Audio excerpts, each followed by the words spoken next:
पाण्याच्या काचेच्या कंटेनरमध्ये काही मासे विकण्यासाठी ठेवले होते। रोज कोणी ना कोणी यायचं आणि जो मासा आवडला तो विकत घेऊन जायचं।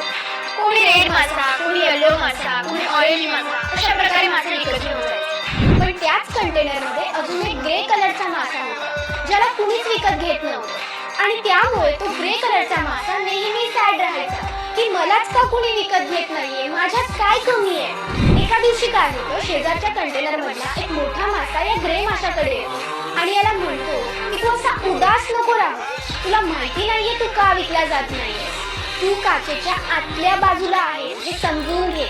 तुला माहित नाहीये काचेच्या बाहेरच्या साईडला तुझ्या समोर तुझी जी प्राइस टॅग लागली आहे ना ती खूप महाग आहे।